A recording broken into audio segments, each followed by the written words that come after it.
Hello everybody, welcome back to the workshop. So in this video, I am going to finally get around to making a cold chisel. Now I was asked to do this by Manga12, I believe is the way that you pronounce his screen name.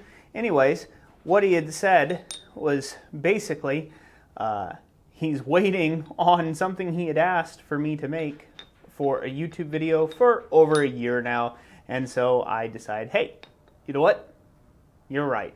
I should probably get around to making that. I had a little extra time in the shop, so I figured I'd throw this video on. So hopefully you will enjoy it. Now, I just showed you a cold chisel there that I'm not going to be mimicking that exact same thing. I'm going to take my own little artistic liberty. And the main thing for you to get, hopefully, grasp from this is the way the individual steps that I forge the cold chisel in. So we've got a piece of 25 mil round or 1 inch round 1084, or roughly right around 1080. I'm not sure the exact makeup of this. It's not quite 1084, but it might even be more closer to 1075. And we're gonna we've got wellets to handle. The first thing we're gonna do is we're gonna take off the corners because it's gonna want to fish lip quite a bit. So we want to work on that first and foremost, okay? And then we're going to drive down our taper with a lot of force.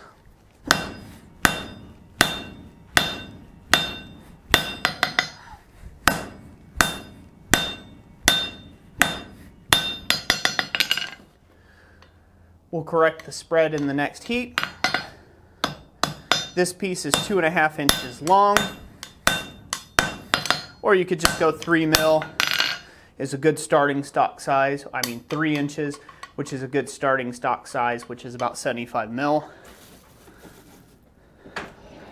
And that's how much you need of this high carbon steel.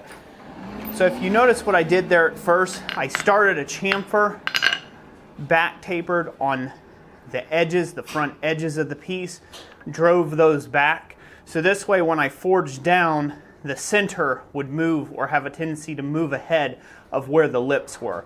If you just come in here and you're lightly tapping on it, or you don't hit it hard enough, the center won't move and the outsides will, and you'll get a fish lip or a little fish mouth, carp's mouth on the end of the bar. Now this isn't overly an issue, but you need to address it before you grind in your bevels. You have to make sure that's out of it. And preferably, you haven't worked that grain structure around like that, because that can cause some stress fractures later on in your piece. So again, something to be aware of and be careful of. So we're going to continue to take and hammer this down.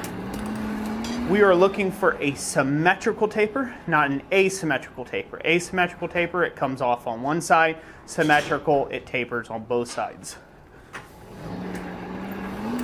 And we're not going to forge this real thin out here because we need it to be thick in order to take and support our 30-degree bevel for the cold cut side of things, or 60-degree bevel for actual cold cut. I believe it's 60-degree bevel. So I'm not going to take it much more than this.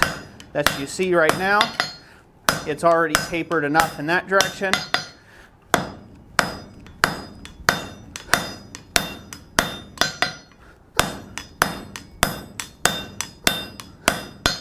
Now we're just bringing it back to square, or rectangular if you will.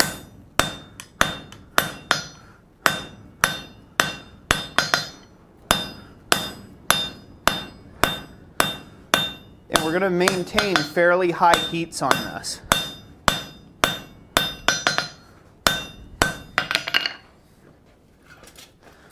So even with dressing those ends back, I still have a little bit of a carp's mouth on there, but it's not a severe one. It would have been a lot more if I hadn't addressed it to begin with. Big thing is, once it's gotten down to this temperature, anything more than just planishing blows on it is going to cause you a lot of problems. You can stress the piece out. So stop hitting it at this. So there's the first stage. Now we're going to go ahead and back draw a taper back away from that cutting in.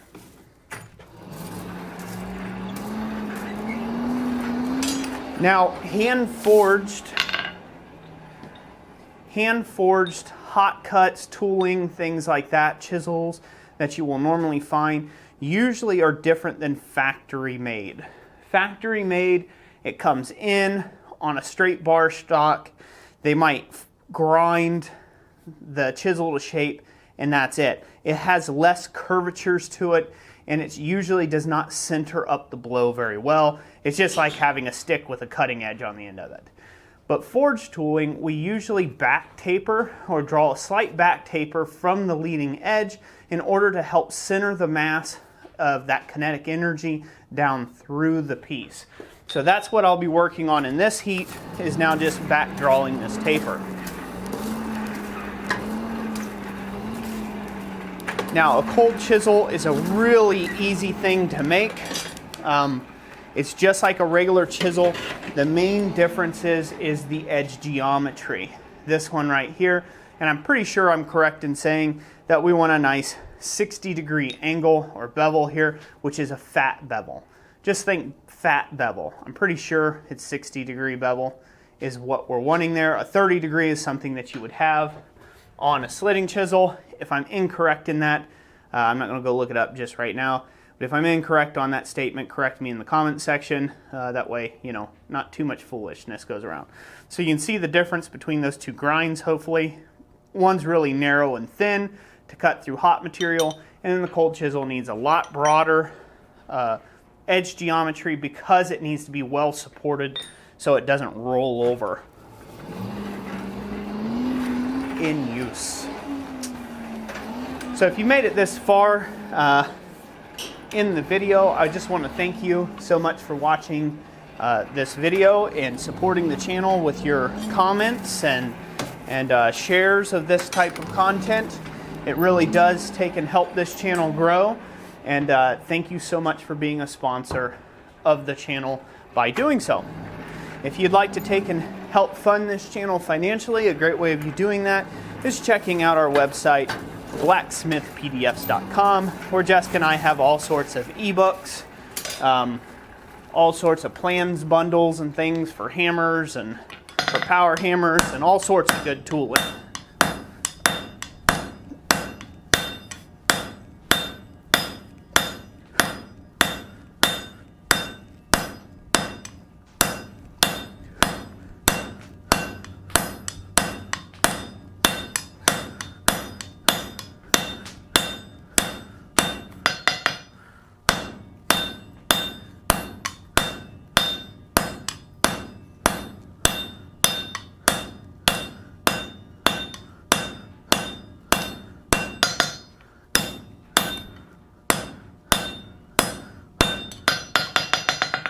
Okay, that's starting to back draw away from that front leading edge. So now this is the point we don't want to hammer on a bunch more. You can square things up. You see odd hammer blows or whatnots. Now's the time to do that. So I'm going to continue to draw that back draw that piece. And you always want to go square at first, and then we'll turn it to octagon or round or whatever you want to do. I personally like flat tooling or square tooling. I find it's best. Octagon will still have a tendency to roll off an anvil, as where something that's flat and square has a tendency to just lay on the anvil. So that's what I'm shooting for here. I'm going to go for more of a rectangular shape, but I'm going to octagon just that last little bit on the end. One of the things you may have noticed is as I was working the piece, I wasn't working like this or working the hammer forwards towards the cutting edge. I was working it from the center back towards the struck end. And what that will do is that will allow this piece to create that back taper drawing back away. Obviously, if you're trying to create a real taper, just cut it off that handle that we got welded on, hold it with a pair of tongs, and draw out the back end of it. But since I want to keep it on the handle, I don't want to do that. All right, get this good and hot here.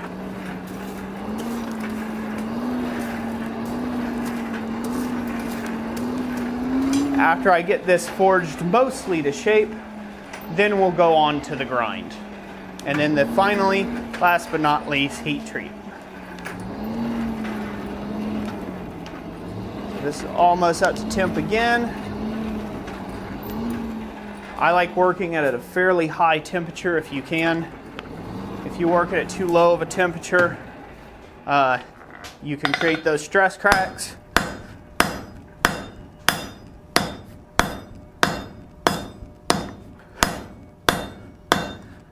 And I'd rather that not happen.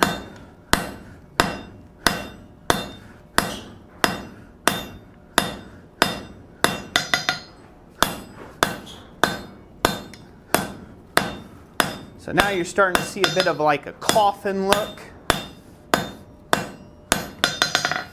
And that's good.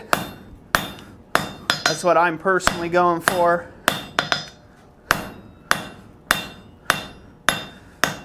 In this cold chisel. Again, this isn't your standard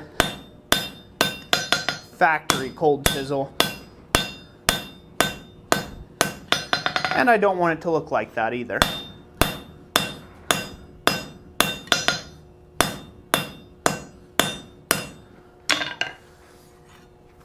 Woo! Alright, one more heat on that and we'll have that fully formed. Now I'm going to switch from this 3-pound hammer that I've been using to get most of the forming done quick, fast, and in a hurry. And I'm going to switch down to my favorite, my 1 3/4 pound hammer for doing all the dressing and the actual meticulous forging work. I like using a small hammer. You can work all day with a lighter hammer much more efficiently than what you can work with a big heavy hammer. It's easier on your body to work with a lightweight hammer long term, but that's just my opinion. Take it for what you will.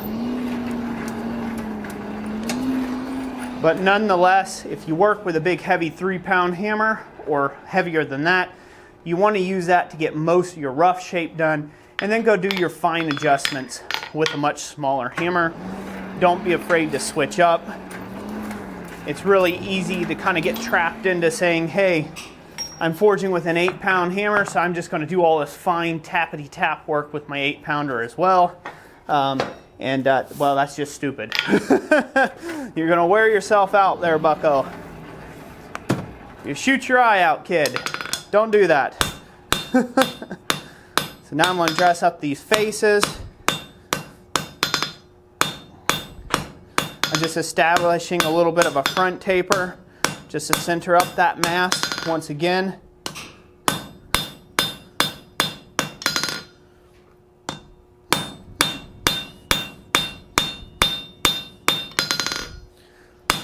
There we go. Got that nice and centered up.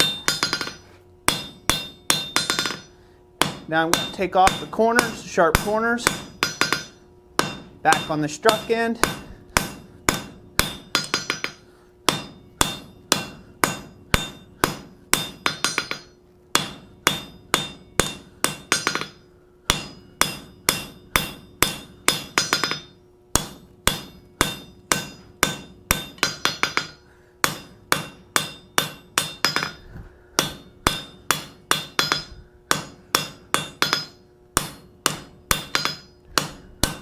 This ought to be a pleasing tool to use. So there we go. Put it back in the fire, clean those corners up one last time, and we'll be ready to go take it over the grind. So I really hope you guys have enjoyed this video so far. We'll go over to the grinder and grind the bevel in on this cold chisel after I have heated it up and let it slowly cool down to normalize it. I'll be over at the grinder and we'll grind up the bevels on it. And then after that, I'll show you how to take and heat treat it. when we heat treat this piece, since it's being a water hardening tool steel, I will probably, most likely, since we don't want this to be super hard, glass hard, we do want it to have just some toughness, I am going to harden it in oil. You don't have to harden it in oil. You can harden it in water. But I've found with this steel, because of the higher carbon content on the carbon range, it does harden up somewhat or gets a real nice toughness to it if you harden it in the oil versus the water. If you harden it in the water, it will have a nice kind of a glass hard type deal to it, which is really great if you're trying to take and have something that's really surface wear resistance. It's great for that. Not so great if you're just trying to take and have something that's going to handle up to a lot of hammering abuse on cold material. So I'll harden this particular portion in oil. Once I get this done, nice and cleaned up, just the way I like it. And this shouldn't require a whole lot of grinding at all. Okay, that all done nice like. We're gonna clean this up. I'm gonna put my touch mark in it. And now for the real glory of the day, when I get this finished, I will be shipping this to Manga 12 and just thank him for being a part of the community here on YouTube, part of the channel. And we do greatly appreciate you, sir. And thank you for all your continual support. And again, I'll ship this out to you as soon as I can. So I'll put my touch mark in that in this next heat, and I'll meet you all over the grinder once it's at normalized.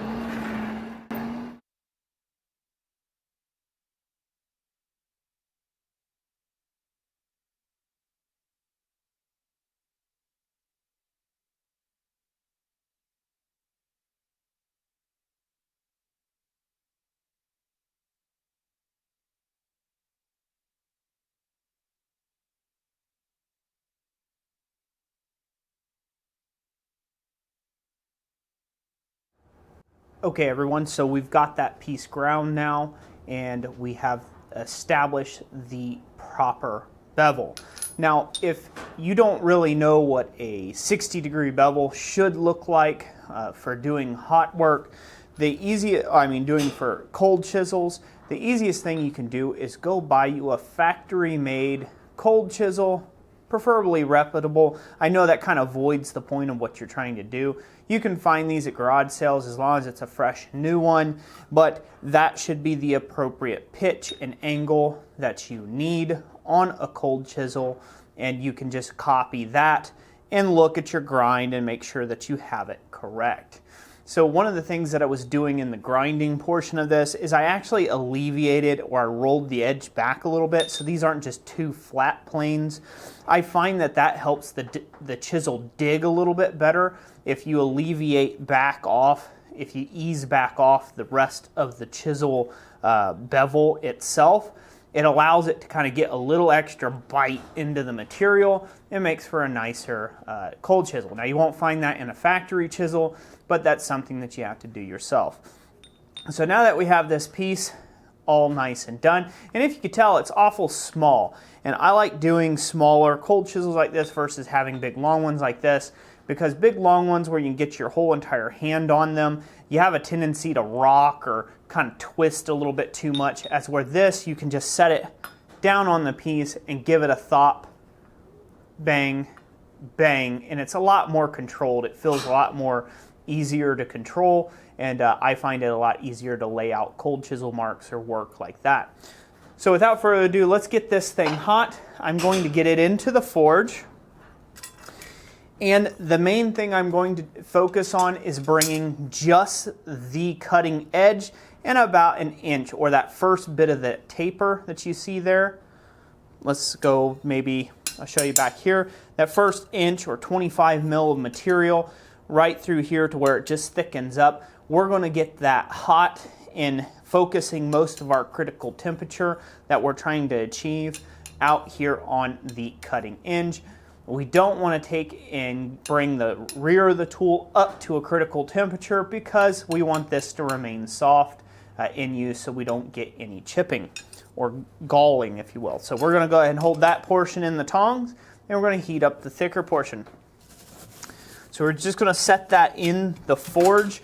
It is really nice if you can leave it in a forge like this that kind of has a bit of a dying fire, if you will, or something that's not really heated up a whole lot, and just let it come up real slow, real nice and slow to the temperature of the forge, and then take it up to the critical heat. Most mistakes in heat treatment that I have seen in myself, that I've done in the heat treating process, is when I try to rush the process. When you rush the process, you are asking for a failure. So please, please, please take your time, bring it up to the proper temperature, a critical temperature. And you may be asking yourself, well, what's that? Critical temperature is when a magnet no longer sticks to it. Now, this is an oversimplified method, but you know what? It's worked for hundreds of years. So that's what we're going to use to judge critical temperature. There is another method I plan on showing in a different video where you can actually use a bit of soft pine to judge proper temperature as well. And I'll show that. That is a really old technique for doing simple steels. Now, obviously, if you have an elaborate steel or something that has a lot of different alloying elements in it, that is going to be something that you want to take and, be mindful of. This, however, I don't have any alloying elements in this piece other than it's a simple carbon steel. So it should work just fine for simple heat treatment methods, and it's definitely within the scope and ability of any beginning blacksmith out there. With that being said, if you are just beginning in this craft, a lot of times it's easier to just go down to your local Harbor Freight, or go where you can get like a discount store on tooling or open package items, things like that, where somebody maybe took a punch and they return the rest of the items in a punch and chisel set. It's a lot cheaper and easier for you just starting out to buy factory made tools that are cheap. Look around at garage sales and pawn shops. Those are great places to find deals at, and see what you can do, see what you can come up with. It's a lot cheaper that way to get started than having all this time invested into a tool just for it to break. But at any rate, it's a good practice to learn to get good at your tooling and being able to do the heat treat and stuff. But just don't get down on yourself if you can't make a tool like you thought you ought to have been able to. It takes time. So now we've got this piece nice and hot. I'm going to check it. It's still got a little bit of magnetism to it. So that's almost at the right critical temperature. And it's heated up, back up. That critical temperature carries back up the piece about, 1 inch or maybe 3/4 of an inch. So 20 to 25 mil back up from the edge. And that's what we want. So we're going to just let this tool sit for just a second. And I'm going to do this in real time. I've got an oil bucket down here. This is a mix of transmission fluid, motor oil, and water. Now, there's no special mix. I've had people ask me all the time. The water's in there from condensation. I've added a little extra water into the mix and transmission fluid with, again, some motor oil. And I've been quenching tools in this, and they all come out pretty good. If you're going to do this, if you're going to be making tools, you need a more consistent oil that you can quench in that is like a parts 50. That's a common knife making quench oil here in the United States of America, and that's what I would suggest for you. Motor oil and the fumes and vapors that come off the motor oil are not good for your health. They are a carcinogen, so do not quench in motor oil. Find safer cooking oils, anything like that. Anything that's safer than motor oil would be better. At any rate, try to do this outside or somewhere where, you know, it won't get in your lungs with wind blowing downstream. So I've checked it. This is a thick tool, so we've got a little bit of time to quench it. And now I'm going to quench the piece, and I'm going to completely submerge it in this bucket.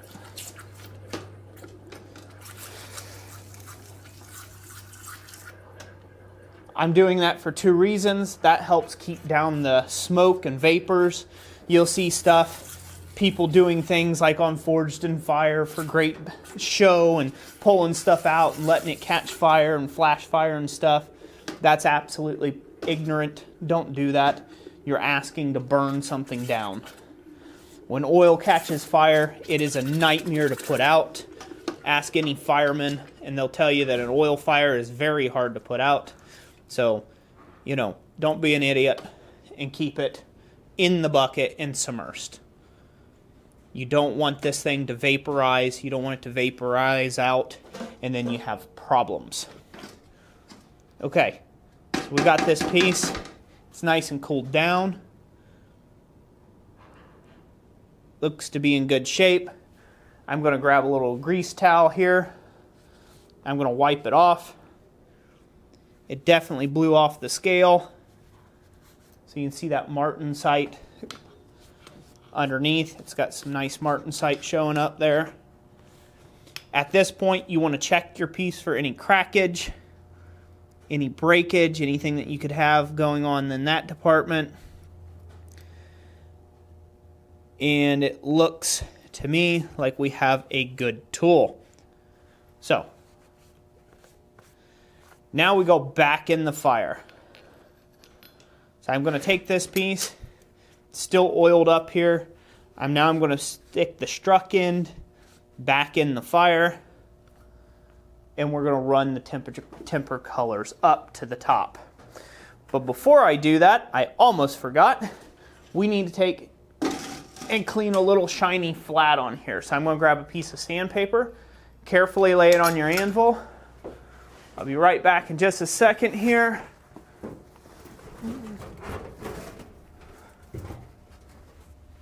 Ugh. Always unprepared for hardening and tempering in front of camera. Don't be like Roy. Be prepared. All right. Got that closed. Y'all were tired of seeing the front of my shorts here anyhow, weren't you? So this piece is still fairly hot. Fine when you oil quench stuff, it doesn't get as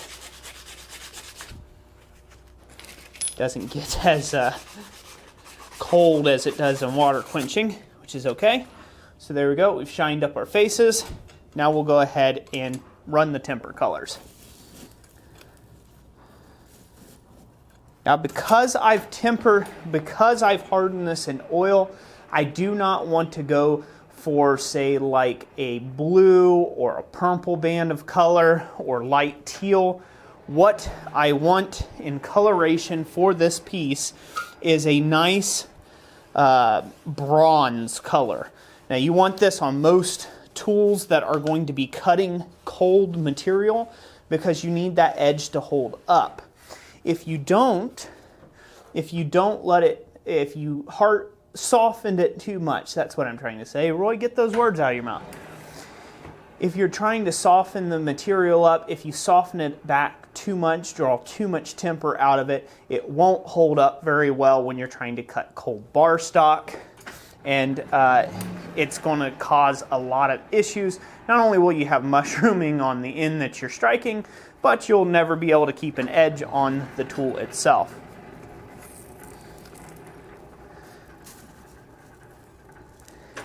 Now, one of the best practices that you can do for yourself is to take and research the steel you're working with, and don't work with unknown steels as well for this type of tool that you're going to be whacking on a lot and pounding and beating away, especially if you're going to be making tooling for under power hammers or presses. It's best not to use mystery steel, and it's ultimately the best choice to make sure that you take a look at the steel's characteristics and what it needs. So there we go. It didn't take too long to get this heat running.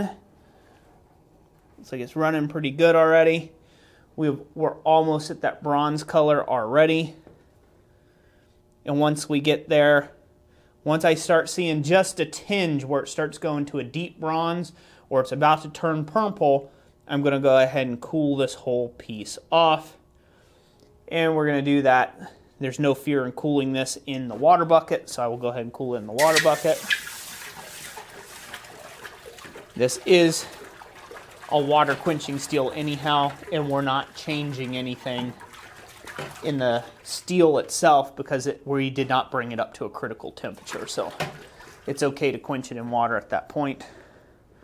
There is no critical temperature obtained, so you should be in good shape. So there we go. So now we have a properly heat-treated tool. The last thing that we need to do with this piece is give it a test. And we're going to do that right now.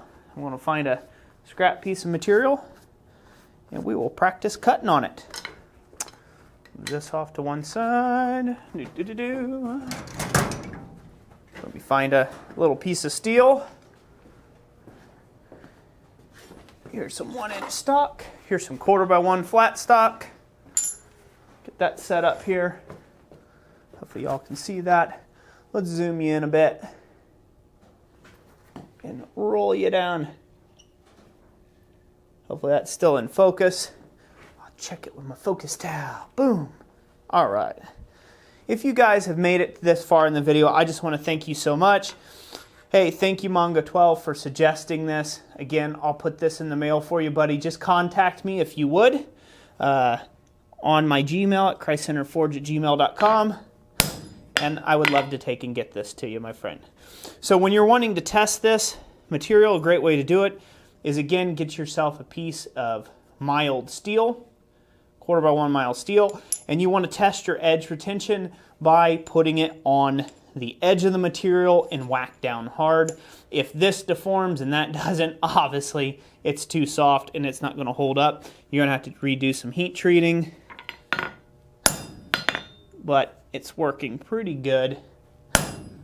You guys can see how easily it is to set that on a piece of material. Give it a couple good whacks here, and it cuts right down just like what we want into the material. And because it's such a short tool,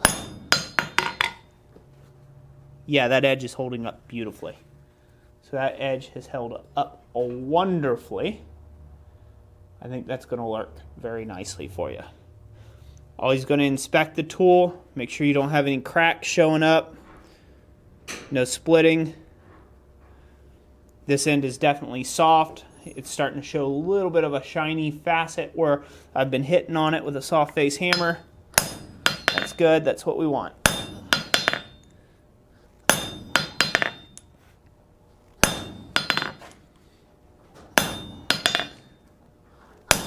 I'd rather the tool break on me than somebody else. Edge is holding up great. So hopefully this tool will last you for a great many years, Manga. Again, thank you all so much for watching this video. If you liked it, remember to hit that like button and tell me what you thought of it in the comment section down below. I greatly appreciate each and every last one of you for sponsoring this channel yet again by watching the content all the way through. Thank you so much for that. And as always, God bless you, and we will catch you on the next one. Thanks for watching.